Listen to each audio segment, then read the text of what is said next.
Hi అండి, మధురైన్ blog zone. ఈరోజు మనం సప్త శనివారాల వ్రతం చేసుకోబోతున్నాం.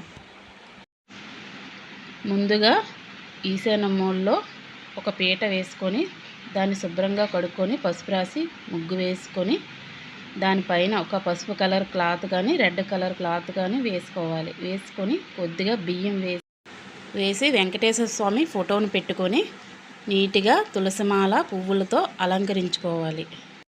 వెంకటేశ్వర స్వామికి ఎంతో ఇష్టమైన పిండి దీపాలని ఎలా తయారు చేసుకోవాలంటే బియ్యం పిండి, బెల్లం, ఒక అరటిపండు, నెయ్యి, పాలు వేసి కలుపుకొని ఒక 10 నిమిషాలు పక్కన పెట్టుకొని చేసుకుంటే నీట్గా విరగకుండా బాగా వస్తాయి.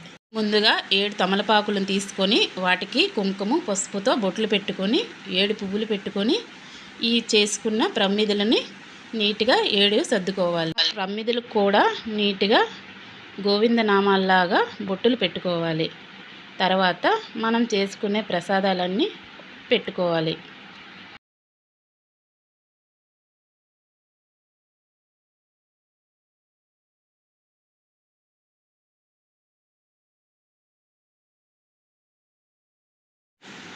ఈ 7 ఒత్తులను కలిపి ఒకే ఒత్తుగా చేసి అలా 7 ప్రమిదల్లో కూడా వేయాలి. చిన్న పసుపు వినాయకుని చేసి పక్కన పెట్టుకొని అతనికి ఇష్టమైనవన్నీ నైవేద్యాలుగా పెట్టుకోవాలి. అతనికి చాలా ఇష్టమైనవి నల్ల నువ్వులతో చేసే ఉండలు, వడపప్పు, చలివిడి కంపల్సరీగా చేసుకోవాలి. పానకం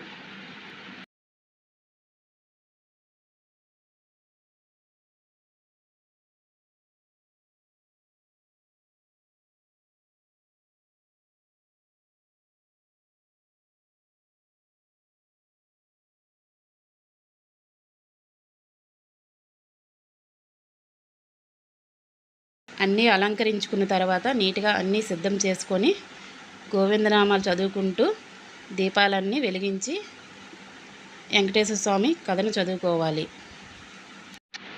నేను ఇంట్లో కలశం పెట్టలేదు, మాకు ఎందుకంటే లేదని నేను పెట్టలేదు. మీకు ఉంటే పెట్టుకోవచ్చు. నేను వెంకటేశ్వర స్వామి గుడిలో ముడుపు కట్టాను. ప్రతి వారం ఆ ముడుపు కట్టిన దగ్గరికి వెళ్ళి పూజ చేయించుకునేదాన్ని. నా పూజ ఇది 7వ వారం, అందుకే నేను 7 రకాల పళ్ళు పెట్టుకున్నా, 7 రకాల ప్రసాదాలు చేసుకున్నాను. అది మీ ఇష్టం, ఎన్నైనా చేసుకోవచ్చు. ముడుపుల వెంకటేశ్వర స్వామి గుడిలో ముడుపు కట్టాను కాబట్టి నేను అక్కడే తాంబూలాలు అన్నీ ఇచ్చుకున్నాను. ఇంట్లో ఏమి ఇవ్వలేదు. అది మీ ఇష్టం, గుడిలో అయినా ఇచ్చుకోవచ్చు, ఇంట్లో అయినా ఇచ్చుకోవచ్చు. ఈ వీడియో మీకు నచ్చినట్టయితే లైక్ చేయండి, షేర్ చేయండి, సబ్స్క్రైబ్ చేయండి. Thank you.